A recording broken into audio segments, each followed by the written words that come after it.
नमस्कार दोस्तों, हर्ष के साथ राज यूट्यूब चैनल में आप सभी का स्वागत है। दोस्तों, यूजीसी नेट पब्लिक एडमिनिस्ट्रेशन का ये मेरा नेक्स्ट लेक्चर है। दोस्तों, आज इस लेक्चर में हम सभी यूनिट 7 जो कि सामाजिक कल्याण और प्रशासन के बारे में वर्णित है, उनमें टॉपिक दिया हुआ है अनुसूचित जाति, अनुसूचित जनजाति, पिछड़ा वर्ग, महिला, बच्चे, वृद्ध, दिव्यांग, अल्पसंख्यक के लिए नीतियाँ, कार्यक्रम, महिलाओं, अनुसूचित जनजाति, अल्पसंख्यक के आयोग की भूमिका और कार्य। तो आयोग और भूमिका के कार्य हम सभी आपदा प्रबंधन पढ़ चुके हैं।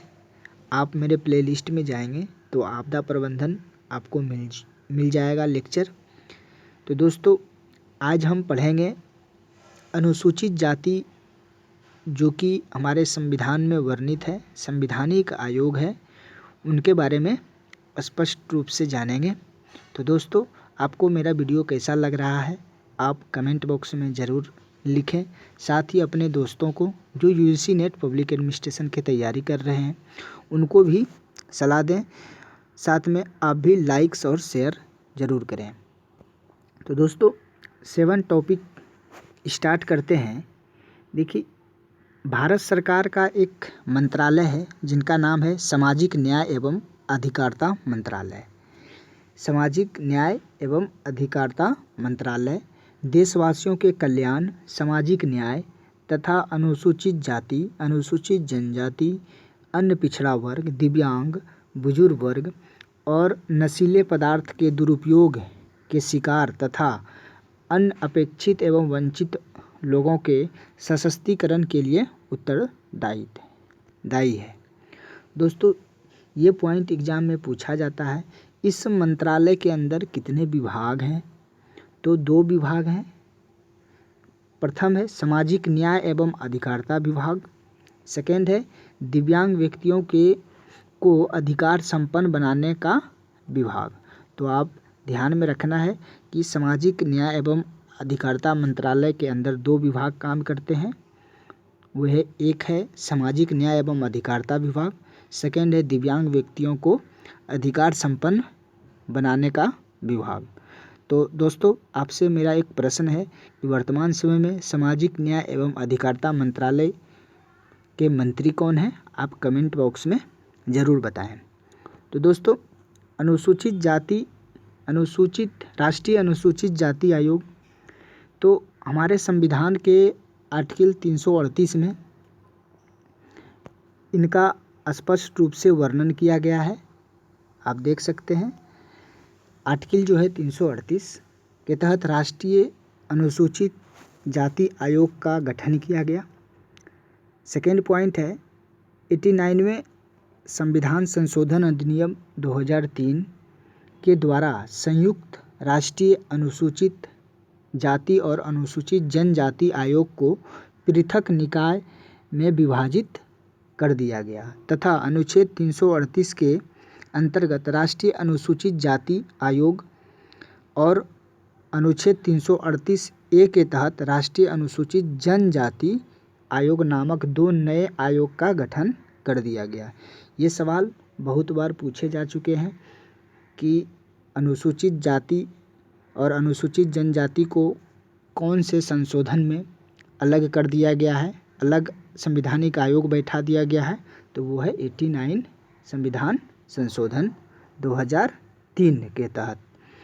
तो आपको याद रखना है। दोस्तों, अब देखते हैं इस राष्ट्रीय अनुसूचित जाति आयोग का संरचना क्या है। संरचना में हम देखेंगे कि आयोग का एक अध्यक्ष होता है, एक अध्यक्ष होगा, एक उपाध्यक्ष होगा और 3 अन्य सदस्य होते हैं। तो आपको याद रखना है, इस आयोग के एक अध्यक्ष होंगे, एक उपाध्यक्ष होंगे और 3 अन्य सदस्य होंगे। साथ में वे राष्ट्रपति के आदेश द्वारा नियुक्त होते हैं और उनकी सेवा शर्तें एवं कार्यकाल का निर्धारण भी राष्ट्रपति द्वारा ही किया जाता है। और नेक्स्ट पॉइंट है, वर्तमान नियमों के तहत 3 वर्ष की अवधि के लिए पद पर धारण करते हैं। तो आपको ये याद रखना है। अब इसके कार्य देखेंगे। प्रथम कार्य है राष्ट्रीय अनुसूचित जाति आयोग का कि अनुसूचित जातियों के संवैधानिक और अन्य कानूनी संरक्षण से संबंधित सभी मामलों का निरीक्षण एवं अधीक्षण करना तथा उनके क्रियान्वयन की समीक्षा करना। तो प्रथम पॉइंट हुआ, प्रथम इनके जो कार्य हैं। सेकेंड है कि अनुसूचित जातियों के अधिकारों के हनन और रक्षोपाय के संबंध में विशिष्ट शिकायत की जांच पड़ताल करना। थर्ड पॉइंट है अनुसूचित जाति के सामाजिक आर्थिक विकास के विषय में सलाह देना तथा उनसे संबंधित योजनाओं के निर्माण के समय सहभागिता निभाना और केंद्र व किसी राज्य के अधीन उनके विकास से संबंधित कार्यों का मूल्यांकन करना। फोर्थ पॉइंट है इनके संरक्षण के संबंध में उठाए गए कदमों एवं किए जा रहे कार्यों के विषय में प्रत्येक वर्ष जब भी आवश्यक हो राष्ट्रपति के समक्ष प्रतिवेदन प्रस्तुत करना।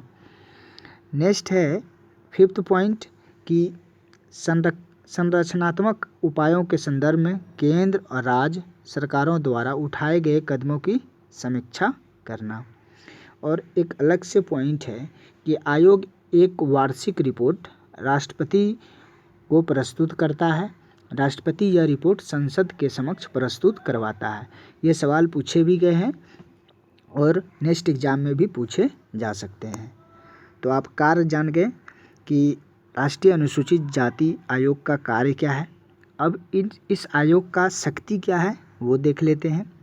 तो आयोग की शक्तियाँ जब में प्रथम पॉइंट है कि जब आयोग किसी कार्य की जांच पड़ताल या किसी शिकायत की जांच कर रहा होता है तो इसे दीवानी न्यायालय की शक्तियां प्राप्त होती है। ऐसी दशा में आयोग में याचिका दायर की जा सकती है। तो ये सवाल पूछा भी गया है और आपको याद भी रखना है। सेकेंड पॉइंट ये है कि भारत के किसी भी भाग में किसी भी व्यक्ति को समन जारी करने एवं प्रत्यक्ष हाजिर कराने तथा उसके शपथ का परीक्षण करने आदि शक्तियाँ का भी प्रयोग कर सकता है। ये किनकी शक्तियाँ हैं? जो राष्ट्रीय अनुसूचित जाति आयोग है उनके अध्यक्ष को ये शक्तियाँ दिया गया है। नेक्स्ट पॉइंट है आयोग अन्य पिछड़ा वर्ग और एंग्लो भारतीय समुदाय के मामले में भी उसी प्रकार कार्य करता है जिस प्रकार वह अनुसूचित जातियों के लिए कार्य करता है। तो आप समझ पा रहे हैं कि राष्ट्रीय अनुसूचित जाति आयोग का क्या क्या कार्य है और क्या शक्तियाँ हैं। अब लास्ट में ये देखते हैं कि अनुसूचित जो जाति के और अनुसूचित जनजाति अत्याचारों के रोकथाम संशोधन जो है अधिनियम 2015-16 में लाया गया था। तो इसमें क्या प्रावधान किया गया है ये पॉइंट देख लेते हैं। तो प्रथम पॉइंट है कि अनुसूचित जाति और जनजाति के सदस्यों के खिलाफ अत्याचारों के अपराधों में तेज़ी से मुकदमा चलाने के लिए विशेष अदालतें बनाई गई हैं और सरकारी वकील के बारे में विशेष विवरण प्रावधान है। सेकेंड पॉइंट कहता है पीड़ितों और गवाहों के अधिकारों के संबंध में एक नया अध्याय शामिल किया गया है। थर्ड है राज्यों को कुछ कर्तव्य और जिम्मेदारियां सौंपी गई है ताकि वे पीड़ितों उनके आश्रितों और गवाहों को संरक्षण प्रदान करने के लिए आवश्यक प्रबंध कर सके। राहत राशि को बढ़ाकर 85,000 से 82,500 रुपये कर दिए गए हैं। लास्ट पॉइंट है स्वीकार्य राहत का भुगतान 7 दिन के अंदर करना होगा। जांच और आरोप पत्र दायर करने का काम 60 दिन के भीतर करना होगा। तो आप ध्यान से देख चुके कि 2015-16 में जो अधिनियम का संशोधन किया गया है ये सब प्रावधान किए गए हैं। तो दोस्तों आपको आज इस लेक्चर में राष्ट्रीय अनुसूचित जाति आयोग के बारे में जाना। साथ में मैं अब एक नया प्रारूप तैयार कर रहा हूँ जो आप लोगों को मदद होगा कि मैं सिलेबस पहले डाल देता हूँ क्योंकि आपको ये पता लगते रहे कि हमारे जो यूजीसी नेट द्वारा पब्लिक एडमिनिस्ट्रेशन का जो सिलेबस दिया गया है उससे हम सब बाहर नहीं पढ़ रहे हैं। उसी को ध्यान में रखते हुए आपको सिलेबस टू द पॉइंट पढ़ना है, तभी जाकर आपके एग्ज़ाम अच्छे तरीक़ा से और बहुत जल्द ही आप सफलता प्राप्त कर सकते हैं। तो आपको वीडियो कैसा लग रहा है, फिर से मैं आपसे अनुरोध करता हूं कि आप मेरे वीडियो को शेयर, लाइक, कमेंट ज़रूर करें। थैंक यू, धन्यवाद।